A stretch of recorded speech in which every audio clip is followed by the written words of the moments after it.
Señoras y señores, Córdoba entera, el país prendido. Se abre la noche, se enciende la pantalla y arranca el programa que no pide permiso. Esto es El Zapatazo. ¡Zapatazo!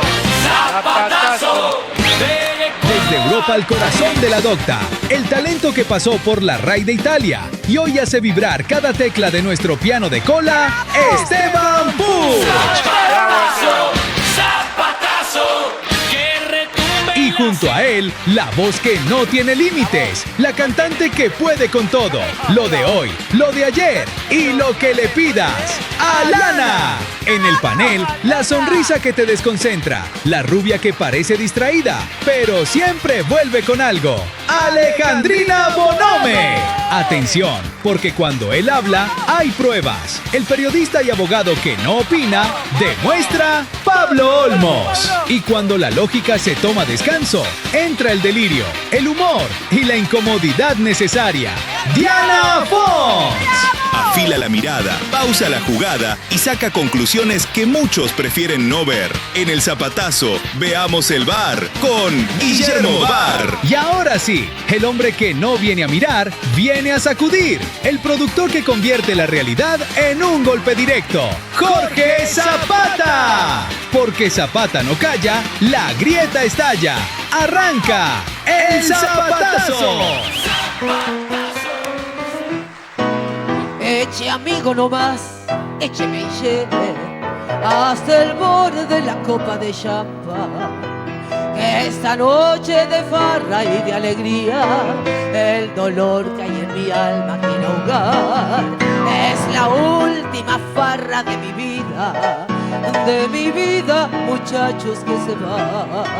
Mejor dicho, se ha ido tras de aquella que no supo mi amor nunca apreciar. Yo la quise, muchachos, y la quiero, y jamás yo la podré olvidar. Yo me emborracho por ella, y ella quién sabe qué hará.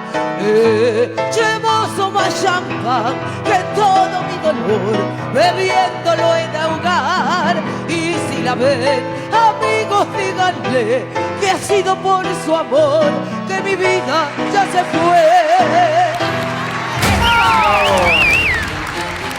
Y un golpe en la realidad que un golpe en Zapata. Contundente. Pero si estábamos bien, por. Toto Caputo deposita offshore en la isla de Man.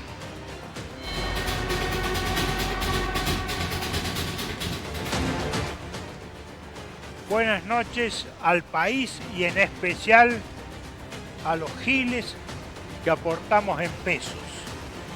Hay gente que guarda los ahorros bajo el colchón, otros en una caja de seguridad.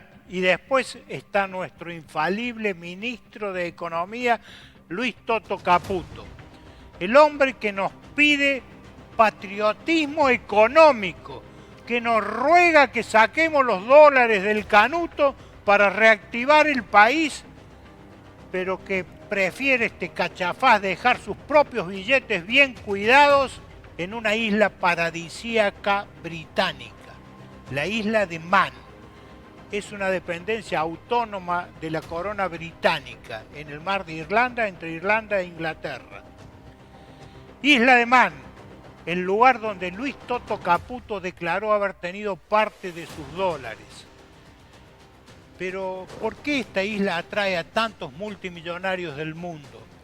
Porque es un paraíso fiscal con reglas hechas para que el capital no pague impuestos. 0% de impuesto corporativo, 0% de impuesto a las ganancias de capital, 0% de impuesto a la herencia y un tope anual fijo. Si sos millonario, pagás menos en términos proporcionales. Todo esto en una isla que apenas si tiene 572 kilómetros cuadrados, que concentra 55.000 millones de dólares en depósitos bancarios. A la par crecen el sector financiero y el negocio del juego online. Mientras tanto, los países que generan esa riqueza se desfinancian, pierden inversión pública y aumentan los impuestos al consumo. Hablando de la isla de Man, el soberano de esa isla es el rey del Reino Unido en calidad de señor de Man. Lo representa en la isla un gobernador general que es elegido por la corona por un periodo de 5 años. Alrededor de la isla hay una isla que tiene una ruta, digamos, que tiene una longitud de aproximadamente 133 kilómetros que en un vehículo se la puede recorrer, o sea, se puede dar vuelta todo ese país en un tiempo de conducción de aproximadamente 4 horas. Ojo, no estamos hablando de 2 mangos, que sería pagar las expensas en Córdoba.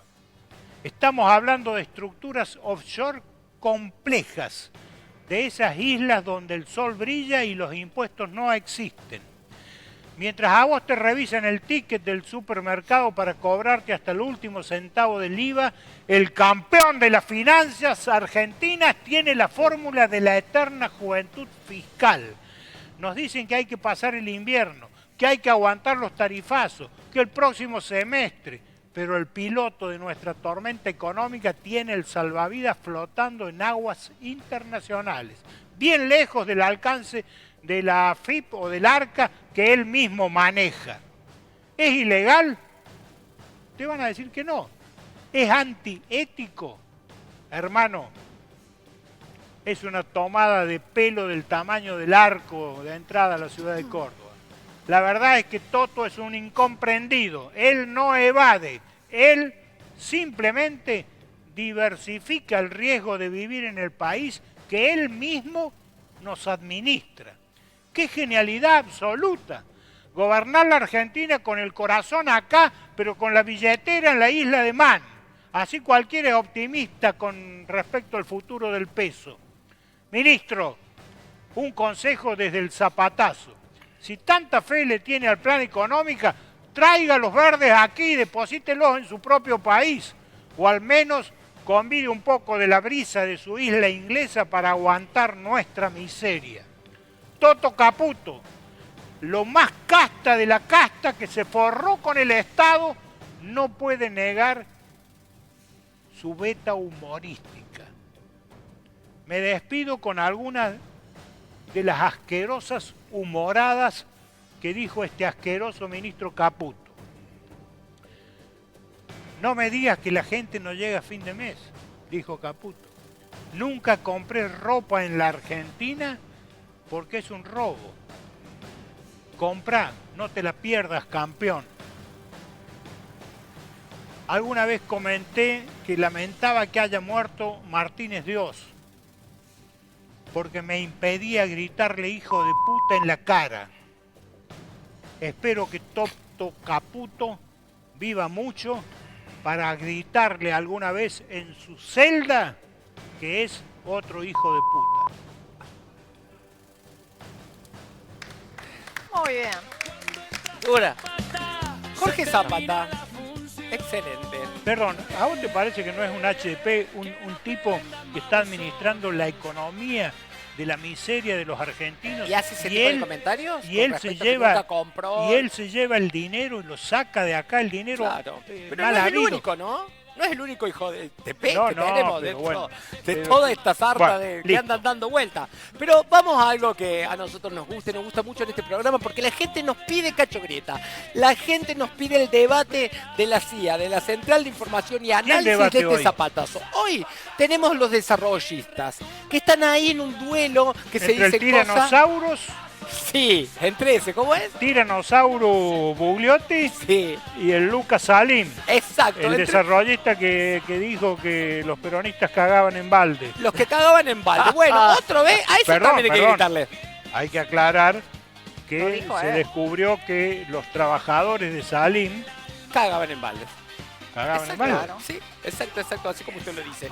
Por eso, vamos a ver este debate, la CIA, Cacho Grieta, porque acá en el zapatazo tenemos de todo y para todos. Lo veamos. Atención, Señal establecida. Esto no es un estudio, es la CIA Central de Información y Análisis. Aquí la información se recibe, se procesa y se expone. Bienvenidos.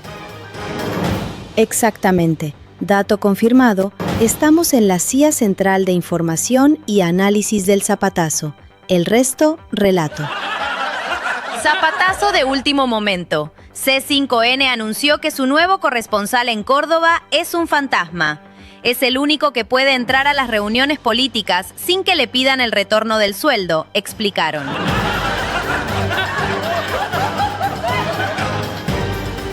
A continuación, el país dividido en su estado más puro. Hola, soy Cacho Grieta y les presento... Nuestros ojos en el futuro, nuestra cabeza en un programa y nuestro corazón siempre donde tiene que estar, en los imprescindibles de abajo. ¡Papelón! ¿Vieron la de Versero Session? Fue puro acting, mucha estética, mucho armado y cero contenido. Todo un show para intentar parecer nuevo, cuando en realidad es lo mismo de siempre, vacío y sin una sola propuesta concreta. No es política, es marketing y así no se gobierna.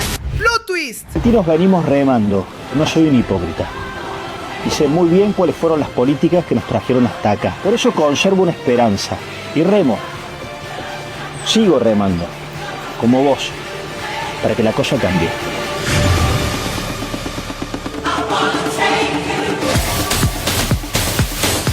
¡La hizo linda! Rodrigo de Loredo ahora pide rutas, inversión, obra pública, pero bien que después se hace libertario. Usted dijo que la obra pública termina el 10 de diciembre. La obra pública se termina. Es decir, no tenemos plata. Rodri, desde tu discurso que haces para conseguir algunos seguidores, bancas un gobierno que no banca la obra pública y que encima pide su financiamiento. Pero para darle contenido a tus videitos de influencer, pedís obras.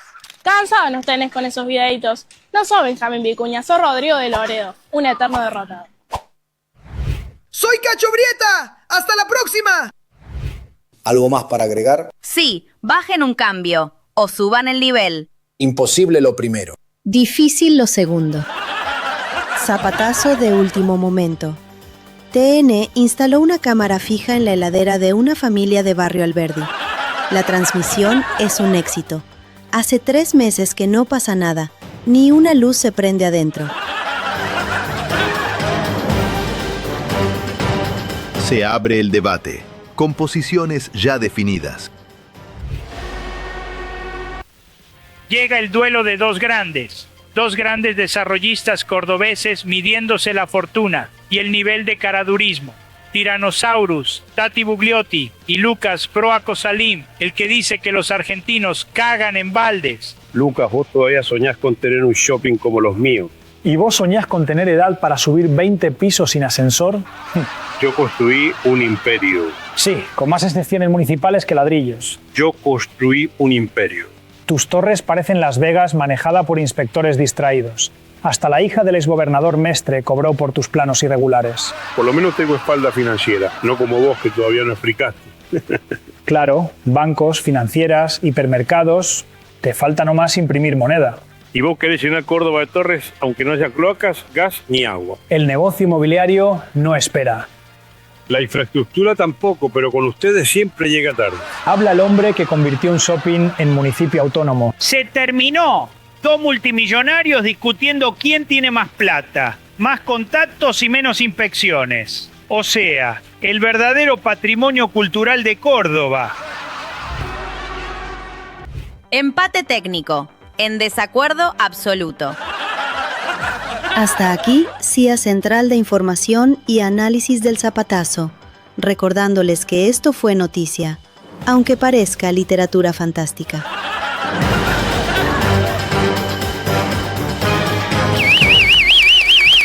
Atención.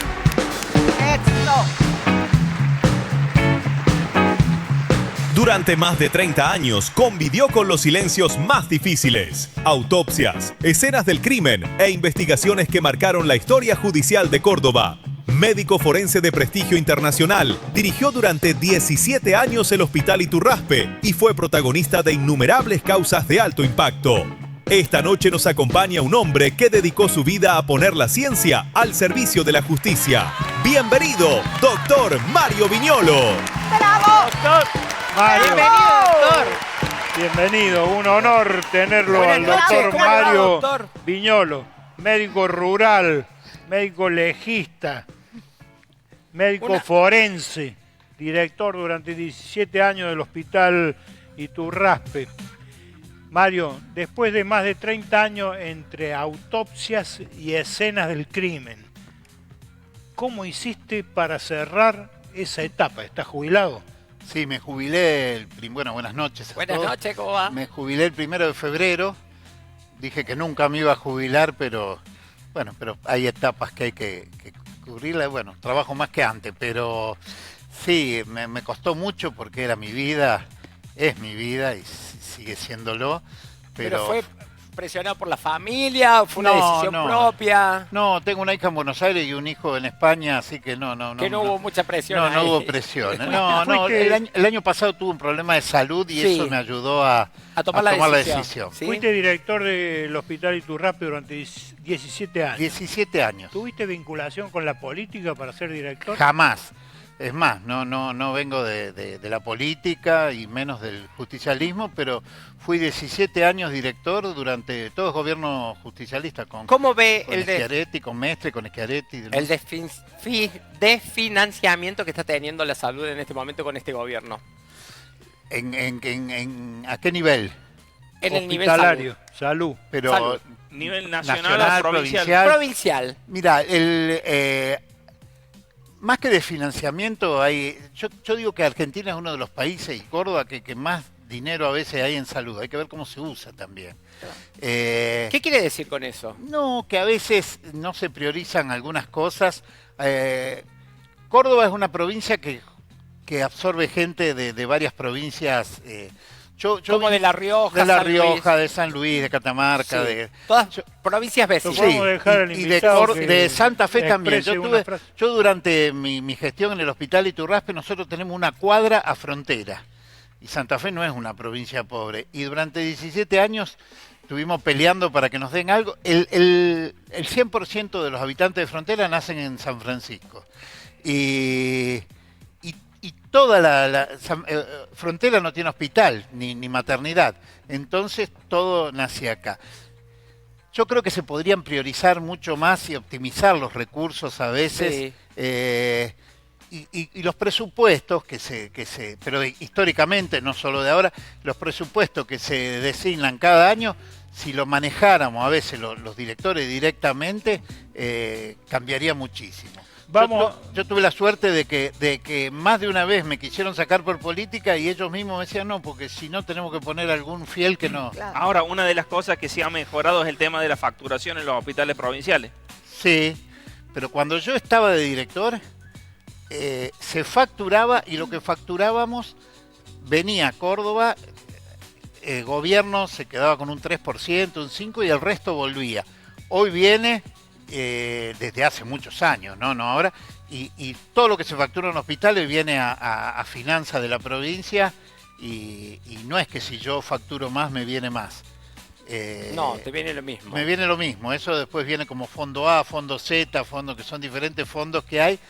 Era bueno cuando te incentivaba, o facturando más, el hospital podía crecer en base a eso. Vamos a tu profesión de médico forense. El médico forense habla en nombre de los que ya no pueden hablar. ¿Cuál fue el caso que más te quitó el sueño? Mirá, yo digo que los médicos forenses no hablan, los muertos no hablan, pero dicen. Yo tengo la suerte de ser un médico forense que iba a la escena del crimen, hacía la autopsia y después durante mucho tiempo hacía las pericias psiquiátricas. O sea, cerraba todo por el lugar donde trabajaba, era único, entonces... Claro, por la zona. En cambio acá vas policía científica, levanta el cadáver, el forense hace la autopsia y después, como vino un pájaro, puso un huevito, el otro lo saló, no, yo lo salaba, lo comía, todo junto, todo hacía. Entonces tuve la oportunidad de ver casos desde el principio al fin y trabajando con los fiscales codo a codo y realmente... hubo muchos casos que me tocaron mucho, pero uno de los que más me tocó fue alguien que yo había nombrado como como kinesiólogo en el hospital, que fue el caso Bersesi, Bertotti, un jugador de básquet, un excelente kinesiólogo, que en plena gripe A, yo estaba con fiebre, había venido a buscar Tamiflu acá para la gripe A, y cuando llego con fiebre me voy a acostar y me llaman, hubo un homicidio, y voy a la casa y estaba esta chica muerta, y ya ahí me surgieron sospechas, y al día siguiente me llama el fiscal y me dice, mira, hay unas cámaras que lo ven entrar solo a esta persona que dice que la habían...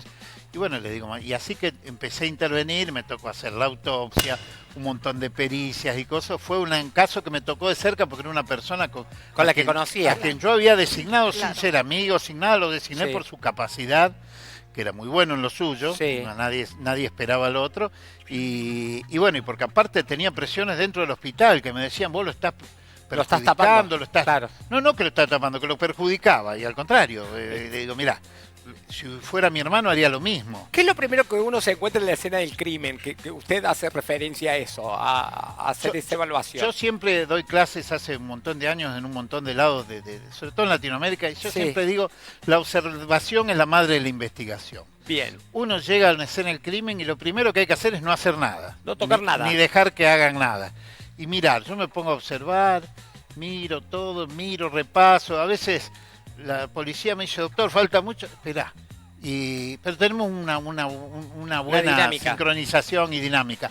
Después voy a hacer la autopsia, y en la autopsia a veces veo cosas que digo, pucha, esto se relaciona con lo que estaba en la escena del crimen. Exacto. Y si la escena del crimen está, que debe conservarse, muchas veces me surgen cosas de la autopsia que digo, ¿y esto de dónde? Y me vuelvo a la escena del crimen.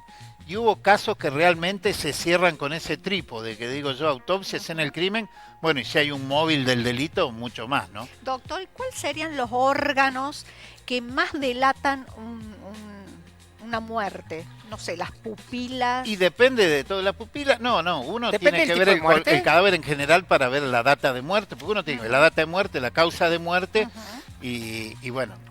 Y el cronotánatodiagnóstico, que es el tiempo de muerte. Las pupilas tienen... No, las pupilas, para lo más importante que son, es para sacarle humor vítreo para hacer toxicología, que no es la pupila sino el ojo. Pero una persona... lo más importante, muchas veces hasta el rostro dice cosas. Hay muertes con pánico, pero todo el cuerpo. Hay que hacer un escaneado general. Bueno, y si es un niño, hacer un escaneado radiológico, pero como forense hacer un escaneado visual, ¿no es cierto? Y después desvestido. El informe, Mario, el informe de un perito médico forense es un juramento. Sí, no, y es sagrado. Y ahora, júrame, Esteban y Alana. Todos dicen que es mentira que te amo, porque nunca me habían visto enamorada. Yo te juro que yo misma no comprendo el porqué de tu mirada me apasiona. Júrame que aunque pase mucho tiempo, no hace olvidar el momento en que yo te conocí. Mírame, pues no hay nada más profundo ni más grande en este mundo que el cariño que te di. Bésame con un beso enamorado, como nadie me ha besado desde el día en que nací. Quiéreme hasta la locura, y así sabrás la amargura que estoy sufriendo por ti.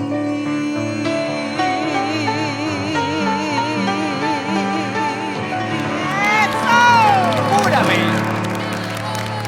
Te juramos, Doctor Alana. Mario Viñolo, ¿participaste en el caso Nora Dalmazo? Sí, en ese caso yo participo en una segunda instancia. La autopsia se realizó un día y a la semana me llama el fiscal general para ver si podía participar de una revisión de lo que había pasado, porque surgieron un montón de dimes y diretes con los peritos. Incongruencias. Sí, y con los peritos de parte de que decían que en Córdoba eran unos mamarrachos y todo. Sí. Bueno, entonces me mandan a revisar todo eso y bueno, yo junto con otro forense, y bueno, teníamos que ir un viernes, me dicen, no, hasta el lunes no podemos, y yo llego el lunes y habían ido el viernes. O sea que bueno, ¿No puedo participar o sí, sí, sí, participo? sí, participé, yo me quise Pero en volver esa y el doctor Di instancia. Santo, no, y hago un informe, Sí. un informe muy, que yo lo entrego el 19 de febrero y el otro informe de diciembre, Sí. y el otro informe lo entregaron en febrero, y bueno, y durante 14 años nunca me citaron ni a declarar ni nada, así que... ¿Y qué decía ese informe? ¿Usted nos puede comentar? No, bueno, hace poco me lo leyeron porque fui a declarar en el Claro, jury. nuevamente. Y no, yo decía que no era un homicidio premeditado porque era algo que surgió del momento, porque cuando uno va a se lleva las armas o algo y ahí había alguien que estaba teniendo sexo, toma el cordón de la bata que está a los pies de la cama y la estrangula con eso y bueno. Y que, ¿Esa fue la causal de la muerte? Sí, la causal fue un estrangulamiento mixto entre el cordón y asfixia por ahorcadura, ¿no? Bien. Diana, perdón, Pablo, ¿cómo seguimos? Y por supuesto es el momento de Pablo Olmo. Con Bornoroni. Sí, Bornoroni encontró la solución al problema de los municipios. Yo sabía, Qué bueno. yo sabía. Descubrió cómo solucionar la economía municipal y ustedes se preguntarán, ¿cómo? ¿Con planes de vivienda? ¿Con obra pública? No, señores. No. Llevó a 50 intendentes municipales a reunirse con las máximas autoridades del Banco de la Nación Argentina, ¿sí? ¡Qué bien! Y allí en el comunicado oficial, que lo voy a leer en parte porque es muy interesante, A ver. dicen que le están entregando a los municipios herramientas financieras y de gestión especialmente diseñadas, ¿sí? Y le dan una línea de financiamiento de 300 millones de pesos. Ah. ¿Qué haces con 300 millones de pesos? Pero dicen que los municipios pueden utilizar esto para infraestructura, equipamiento, modernización de servicios, Mirá lo que fue la fortalecimiento reunión. de la capacidad. Hermano, los intendentes que han ido ahí han ido desesperados porque no tienen para pagar el aguinaldo, no tienen para pagar los sueldos. Con 300 millones no haces nada en un municipio. Es una falta de respeto. Sinceramente, si estas son las gestiones que puede llegar a realizar Bornoroni para las intendencias de Córdoba, realmente quédate ahí, quédate en tu casa, quédate en la estación de servicio, porque en definitiva lo que haces es seguir endeudando a los municipios. Y por eso, quédate ahí, como dice Pablo Olmos, porque es el momento de presentarlo a él, a Guillermo Bar, que nos trae hoy. Lápiz, si tenés música de iglesia, poneme, porque Ay, ahora no. vamos a hablar de un tema muy importante. ¿Cuál? La Iglesia Católica está perdiendo fieles en todo el mundo. Sí. Y no solamente está perdiendo fieles, está perdiendo seminaristas. Cada vez hay menos sacerdotes. En algún momento hicimos un informe y nos preguntamos si el celibato podía ser alguno de los debates que nunca dio la Iglesia Católica, pero sí el Papa Francisco en su momento se animó a hablar del tema y al final de este informe voy a comunicar una decisión muy importante en mi vida. Mira, A ver, El celibato en la Iglesia Occidental es una prescripción temporal, no sé si se resuelve de un modo o de otro, ¿no? Pero es provisoria en este sentido, que no es eterna, como la ordenación sacerdotal es para siempre, te guste o no te guste. Que dejes o no dejes es otro problema, pero para siempre. En cambio, el celibato es una disciplina que podría revisarse. Sí. El Papa habló de que se podría rever el celibato, que era una cuestión a rever. ¿Vos qué opinas? Es una norma, no es, decimos, no es de derecho divino, no es un mandamiento que está en la Biblia, digamos, ¿no? Entonces, tranquilamente se podría revisar y se podría cambiar esa esa opción. Si bien no se lo da una resolución, pero se habla de esa posibilidad. Tengo presente, por ejemplo, algún muchacho que en algún momento le digo, bueno, che, pero vos podés ser cura. Me dice, bueno, cuando los curas se casen, yo capaz que entre al seminario, ¿no? Me parece que no enganchó ese cura. Cuando los curas se casen, capaz que entra al seminario. Una gran palabra de quién es el encargado de formar los seminarios en Córdoba. Mira la segunda parte. A ver. Los sacerdotes, ¿se habla del celibato o es algo que no discuten ustedes? Y si se discute, ¿consideras que hay muchos sacerdotes que están a favor de que no se cumpla más con el celibato? Se habla porque nos atraviesa la vida, digamos, ¿no? Lo hablamos seriamente, lo hablamos en ámbitos de oración, en ámbitos tenemos nuestros propios encuentros de curas. Más se ve cuando uno está en encuentros con los laicos, digamos, ¿no? Los laicos son los que más te preguntan, padre, pero esto tendrían que sacarlo, te lo dicen así muy abiertamente, entonces uno puede también hablar, intercambiar y dar sus razones. Los curas que hemos optado por esta vida del celibato lo hemos hecho con toda libertad y la hemos asumido para toda la vida y la alimentamos, ¿no? Cuando uno deja de alimentarla, deja de cultivarla, deja de tener oración, y bueno, entonces también es como que la vida de celibato se hace cuesta arriba, ¿no? Entonces aparece la necesidad de cubrir la soledad, a lo mejor compartiendo la vida con alguien, ¿no? Qué polémico el cura, ¿eh? Polémico el cura, pero dejó abierto a través del Papa que es un tema que se está discutiendo y en Córdoba también. Por eso, sí. Tengo que dejar... Sí.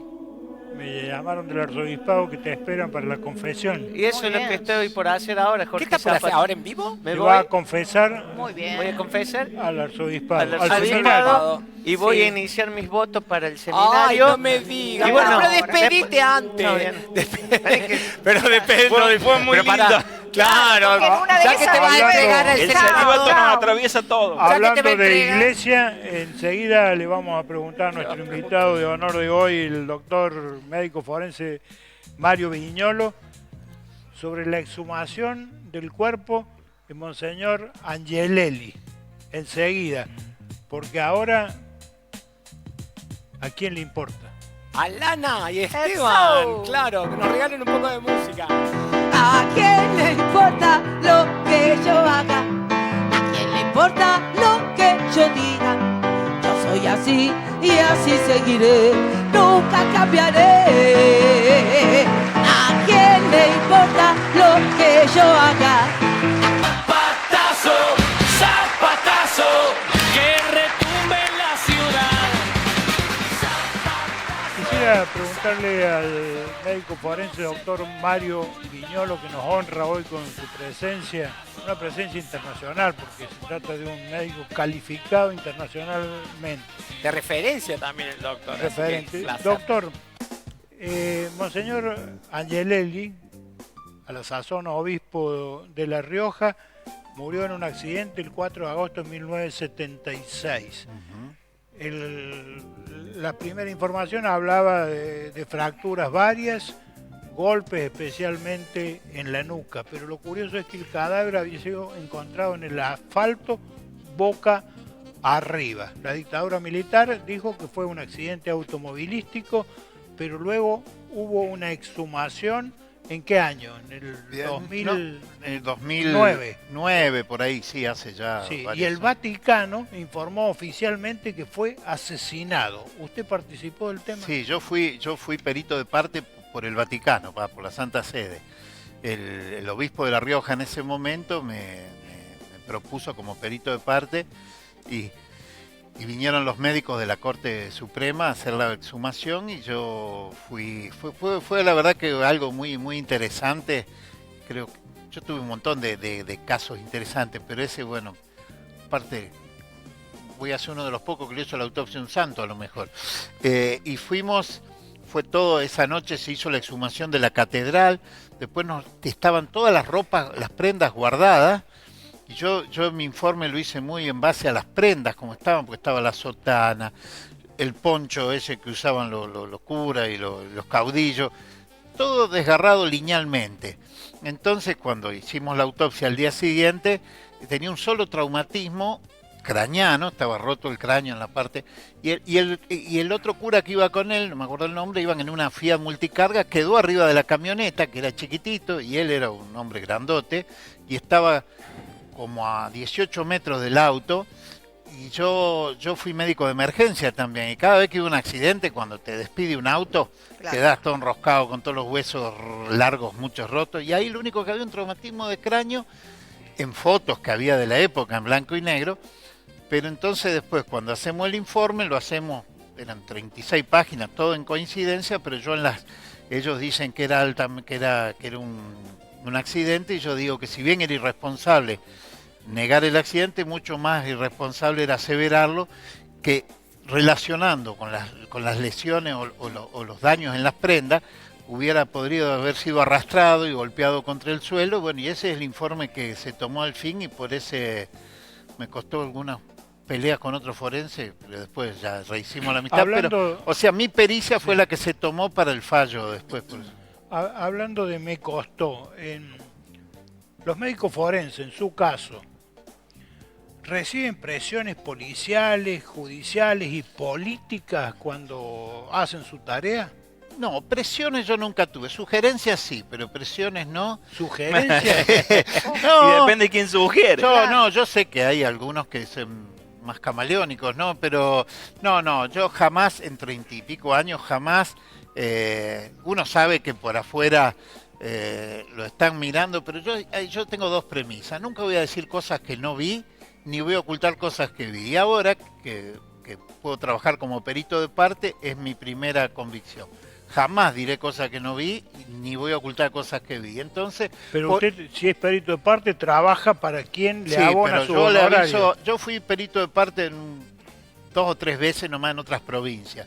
Y lo aclaré, incluso en pericias de parte, le aclaré a quien me había contratado de que no era lo que él pensaba, y tuve algunos casos resonantes donde lo aclaré antes, y bueno, el que avisa no traiciona, porque uno no puede. Yo he visto señores peritos después mercenarizarse cuando se jubilan, y yo no sé si fui bueno o malo, pero creo que fui muy honesto y apasionado, y no podés rifar tu prestigio por una paga, ¿no es cierto? ¿Y cuál es la sensación que usted tiene cuando aparecen peritos porteños despreciando el trabajo de peritos que trabajan en las provincias, o diciendo como que todo lo que pasa en el interior es rudimentario? A mí me costó mucho, gracias a Dios los peritos porteños me respetan mucho, pero en el caso de Almazo, uno de los mejores peritos, el Favaloro de la medicina legal, dijo que eran unos mamarrachos. Incluso tuvimos unos entredichos que a mí en ese momento hasta me costó una sanción por debatir con él.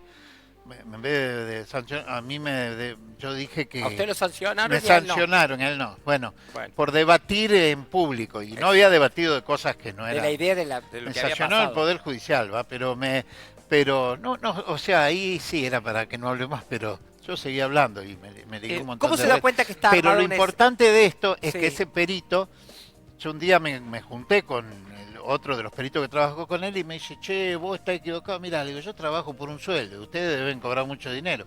Te debe decir lo que quiera, yo total tengo herramientas para debatir. Y bueno, y el tiempo Le dio la razón. me dio la razón. Y es más, este perito, tengo que reconocer que un tiempo antes de morir me dijo, yo me porté mal con vos. Pero Le reconoció. A su forma de ver, doctor, ¿qué pasó con el caso Dalmazo que, a ver, tantas vueltas se dieron y no se llegaba a una conclusión? Lo que pasa es que hay una premisa, que el tiempo que pasa es la verdad que huye.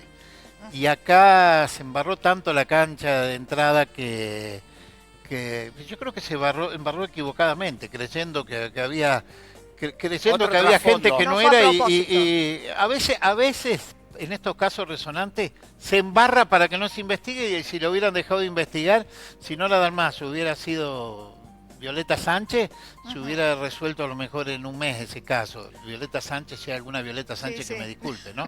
Hablando de Violeta Sánchez, Mario, los crímenes que usted tiene que ver, o los peritos forenses tienen que ver, los médicos forenses en las morgues, los cadáveres, ¿superan esa realidad a la ficción que nos muestran las series de televisión como CSI?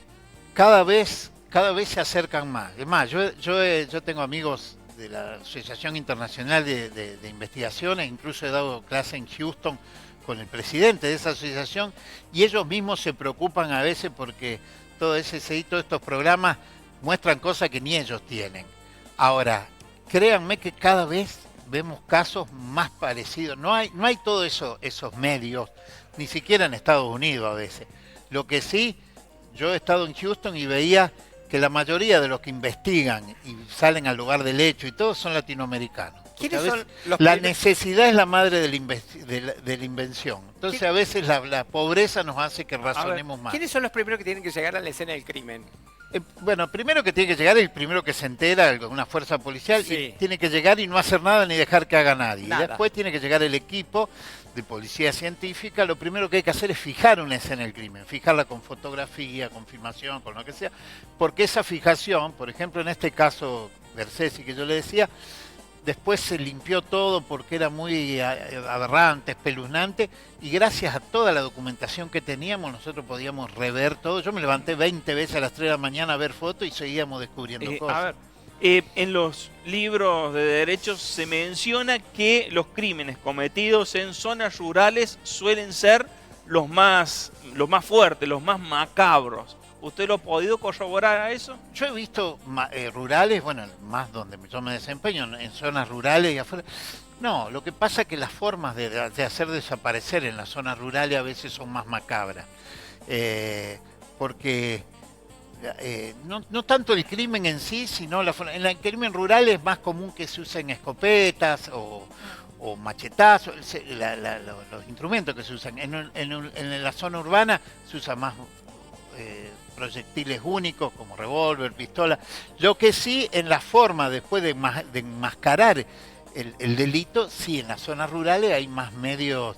¿Qué tiempo límite tenemos, por ejemplo, para exhumar y hacer un ADN? ¿Hay tiempo? No hay límites. Ajá. O sea, si hay hueso solo, a mí me tocó un cadáver que lo tuve que exhumar 3 veces por una paternidad. Es más, yo en el año 96 fui a dar clase a México de exhumaciones, porque allá no habíamos. Ahora hacen las exhumaciones que hacen en un día de ellos, yo no las voy a hacer en toda la vida. Porque acá hacíamos exhumaciones sobre todo para identificar, para filiación. Sí. Y a mí me tocó uno que le hice 2 exhumaciones y a la tercera había salido la reacción en cadena de la polimerasa, que es un mecanismo donde con una pequeña porción de ADN se lo multiplica. Y entonces casos que antes no se podían resolver, ahora sí. Se puede, un cadáver, si está bien conservada la muestra, bueno, sobre todo a lo último cuando ya está esqueletizado, los huesos, si hay factores, pueden pasar décadas y se puede. ¿Cuándo se incorporó la prueba del ADN? Y el ADN hace de los años 60 que está incorporado. Lo que pasa es que como técnica de rutinaria, recién en los 90, y aparte costosísima, ahora cada vez es más barata y se demoraba tiempo. Ahora hay aparatos para hacer ADN en horas, ¿no es cierto? En minutos. Lo que pasa es que no es hacer un ADN, y el ADN no es la panacea tampoco. El ADN, por ejemplo, ahora en Venezuela, desgraciadamente lo que le está pasando, ahí habría que tomar muestras de todos los cadáveres para después compatibilizar. Y hay países que tienen banco de datos genéticos donde uno cualquier muestra que tiene la puede llevar a ese banco de datos y se identifica. Mario, ¿cómo se protege la mente y la sensibilidad personal frente al horror de los crímenes y los cadáveres que tenés que enfrentar? Es muy buena pregunta, es muy duro, ¿no? Porque a mí que me toca a veces ir a la escena del crimen, a mí me ha tocado una vez estar de guardia en el hospital con un enfermero que a las 2 horas lo mataron y le tuve que hacer la autopsia. Y yo decía, estuvo tomando mate conmigo hace un rato, pero yo siempre digo que yo soy muy sentimental y más, cuando son chicos todavía sigue costando. Yo llegaba a mi casa y iba a ver a mis niños durmiendo, pero hay una cosa, todo forense, si queremos trabajar, uno puede llorar hasta el que llega a la morgue, y ahí hay que cosificar, sin faltar el respeto ni nada, pero no te afectó tu vida personal. Jamás. Para mí ahí es una cosa, de ahí puedo salir y llorar de nuevo, pero en ese momento yo tengo que profesionalizarme y decir esto es una cosa por supuesto, sin faltar de respeto, pues trabajar, porque mientras mejor investigue yo, si yo me involucro en mis sentimientos, seguramente... Hacer la autopsia de un niño, por ejemplo. Es bravísimo eso. Bien, porque ahora uno no puede dejar de retrotraerse a sus seres queridos, a todo eso, y más cuando son niños golpeados, maltratados, que me ha tocado mucho. Yo tuve muchos casos de abusos sexuales. Bueno, abusos sexuales, yo fui uno de los primeros en investigar a pleno en el país. Tengo infinidad de casos, pero los niños golpeados y abusados, eso es muy, muy grave, porque uno se pone a pensar cuántas veces ese niñito lo habrán llevado al médico y uno se desveló para atender y después muere así o a veces de un accidente. ¿Cómo ¿no? se determina que no ha sido un accidente y ha sido producto de una violencia? No, eso es un sinnúmero de cosas. No hay hechos únicos. Hay que hacer siempre relacionar la escena del crimen o la escena del hecho con la autopsia y después relacionar. Tal lesión se corresponde a tal cosa. A mí me ha tocado hace 2 años atrás una niña que murió quemada ahí en la zona nuestra, que no voy a hablar mucho porque ahora va a juicio, pero en ese momento había sido un accidente. Yo fui a la escena, la policía científica me llama y dice, me fui, hablé con él y digo, no, acá tiene esta niñita, no estaban las paredes quemadas, hicimos la autopsia y vimos que la habían quemado después. La pregunta fatal, a Nisman, ¿lo mataron o se suicidó? Lo suicidaron, lo mataron. Nosotros presentamos el año pasado en Mar del Plata y después en Buenos Aires, en Punta del Este y en Panamá con el doctor Brunner, un compañero mío cordobés que es forense en Entre Ríos. Y yo tuve, acceso a muchas cosas y más, pero con él hicimos una investigación. Yo hice un perfil psiquiátrico de Nisman, diciendo que una persona, un bipolar puede llegar a ser, pero él era un maníaco. 2 noches antes estaba con toda la euforia y después yo he debatido incluso con algunos de los peritos que hicieron la autopsia, discutiendo que no había espasmo cadavérico y es más, el doctor Brunner vio, justo arregló el baño de su casa y vio que se lo habían hecho mal y la sangre iba para un lado. Entonces analizamos el caso Nisman y vimos que la sangre no iba para el lado que debería haber ido. Es un caso interesantísimo para investigar. Y es más, cuando se esmeran por tapar todo, si fue un suicidio, se preocuparon mucho porque parezca un homicidio. O sea, yo estoy convencido que es un homicidio. Pero todas las aberraciones que hicieron ahí en la escena del crimen. Más, un día voy a dar una conferencia yo de otra cosa a la prefectura que está frente a Puerto Madero y había un oficial de prefectura y me dice, yo soy el que sale de la casa de Nisman con un maletín, no me dejaron entrar, porque eso es jurisdicción de prefectura e intervino la Policía Federal. Le dijeron, no, ustedes no. Y dice, no me dejaron entrar, me hicieron un favor. Y me llevó, ¿por qué te animás a hablar así? No, si vos hablás es difícil que te calles. Si vos te callás te pueden después. Y él me decía que no lo dejaron entrar y estaba todo prostituida la escena del crimen. De todos los equipos forenses, ¿sí? Gendarmerías, federales, usted conocerá del tema. ¿Cuál es el más especializado o el que tiene más respaldo? Siempre se busca gendarmería porque es el que más equipamiento tiene. Pero los médicos de gendarmería no ven la cantidad de cadáveres que vemos nosotros. Por ejemplo, el Cuerpo Médico Forense de Córdoba para mí es uno de los más prestigiosos del país y de los de mejor calidad. Que a veces no estamos reconocidos como los de... Yo he trabajado en Rosario como perito de parte, doy clase en la Universidad de Rosario también y en Buenos Aires, pero te aseguro que los médicos de Córdoba no tienen que envidiarle a ninguno y hasta muchas veces son más calificados. ¿Por qué se lleva siempre a Gendarmería cuando hay casos resonantes? Porque Gendarmería fueron los primeros en tener microscopio de barrido electrónico y un montón de tecnología, pero el número de casos que tienen ellos no es ni cerca del que tenemos nosotros. Cuando se lava la sangre, discúlpeme, cuando se lava la sangre en una escena de crimen, ¿con qué producto generalmente lo hacen? Y lo hacen con todo, con la bandina, con lo que sea, pero con las pruebas de luminol y las pruebas que hay ahora es casi... No hay agua oxigenada que sirva. No hay agua oxigenada. El agua oxigenada sirve para limpiarnos la ropa para que no nos reten cuando llegamos en casa, nada más. Doc, le pregunto desde su punto de vista, ¿qué piensa del caso Maradona?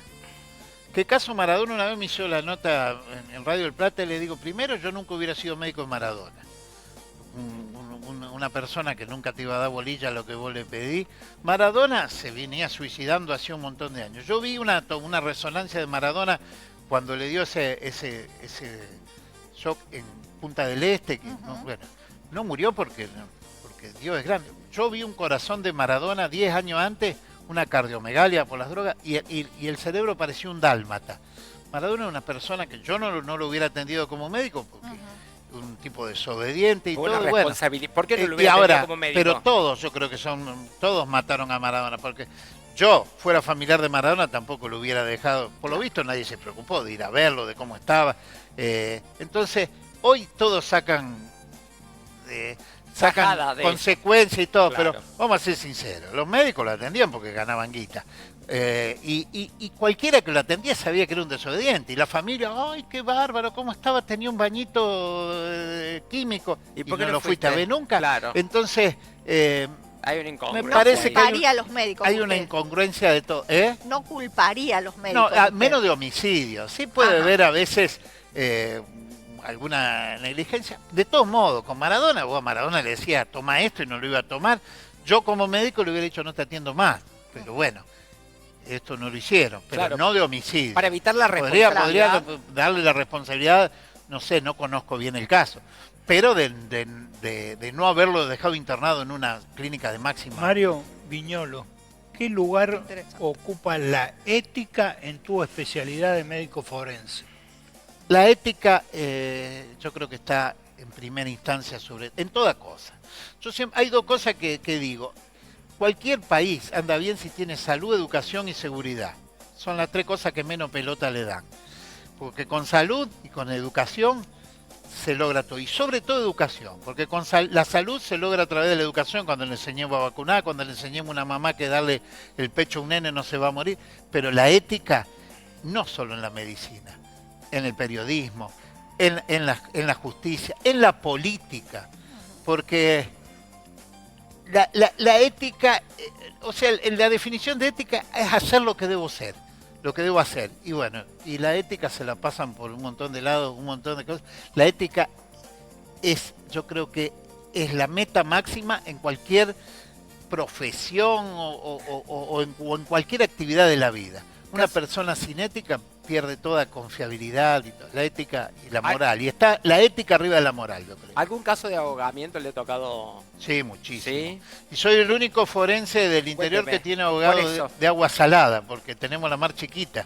Claro. Entonces exacto. me han tocado muchos ¿Y forenses. el mar chiquita ha pasado estos casos y usted Sí, hace? sí, muchas veces. Y yo, como era mi jurisdicción, me tocaban todos a mí. ¿Y cuáles son cuál es el principal rasgo en el cuerpo? Lo este primero hay tipo? que ver es si está ahogado o si fue- lo tiraron vivo, entonces no va a encontrar. Y el ahogado de agua salada es diferente al de agua dulce por el efecto agua, de los pulmones. por la ósmosis que va a producir, o sea, la diferencia de la cómo se agrandan salinidad los del agua pulmones. hace que absorba y entonces va a ser diferente. Pero lo primero que hay que hacer es descartar que no haya muerto antes y después se ahogó o lo ahogaron. Pablo. Sí, a ver, ¿existe el Propofest en Córdoba? Sí, yo creo que es una pregunta que nos tenemos que empezar a hacer y voy a aprovechar que está el invitado porque a partir del escándalo que se desató en Buenos Aires con relación a la muerte de un anestesiólogo por consumir, digamos, de manera recreativa, podemos decirlo, propofol y fentanilo, bueno, se descubrió que no era un hecho aislado y que quienes manipulaban este tipo de drogas lo hacían de manera habitual, ¿sí? Yo quiero preguntarle a las autoridades de Córdoba si realmente saben si los médicos anestesiólogos de nuestra provincia están en riesgo de, digamos, caer en una adicción, de que ya no sea una cuestión recreativa, sino que sea una cuestión adictiva.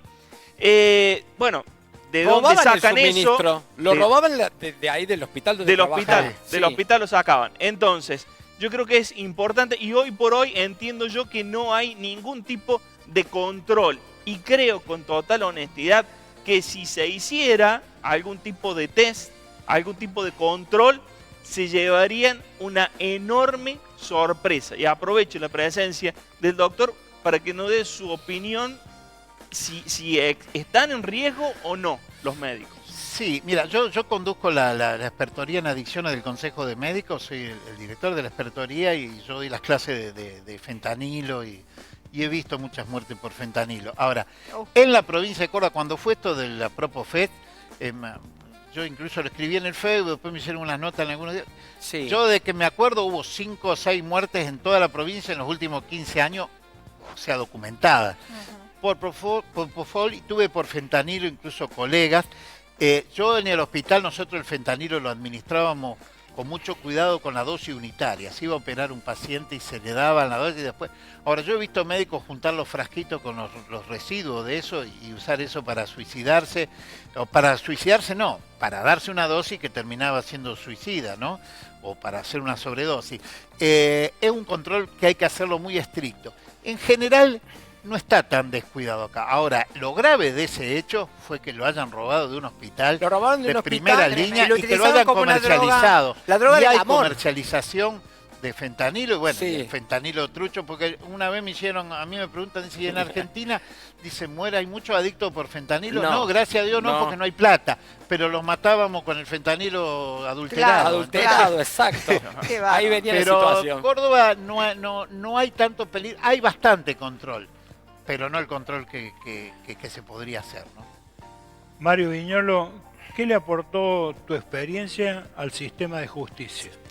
Mira, yo, bueno, como digo, siempre fui un apasionado. Yo creo que mi experiencia le aportó mucho, pero no porque yo sea mejor ni menor que nadie. Pero estudié psiquiatría después para ser un mejor perito, estudié toxicología, hice toda especialidades relacionadas y siempre trabajé en la actividad pública, nunca hice actividad privada.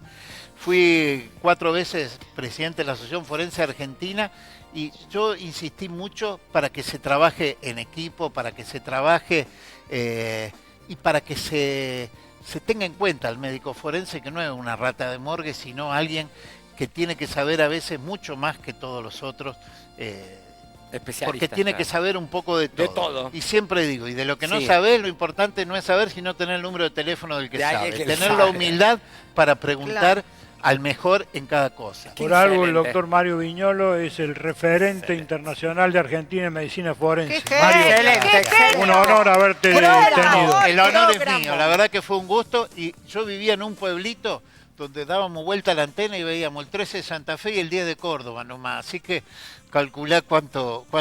Calculemos. ¡Qué buena! Gracias, Mario. Un poco de música divertida. Excelente. Yo tengo un perrito que hace cosas muy bonitas. Cuando se siente contento, me mueve en la cinturita y las muchachas le gritan wow, wow, wow, wow. Y los muchachos lo bailan wow, wow, wow, wow. El baile del perrito, el baile del perrito, el baile del perrito. Todos quieren bailar. El baile del perrito, el baile del perrito, el baile del perrito. Sí que te va a gustar el baile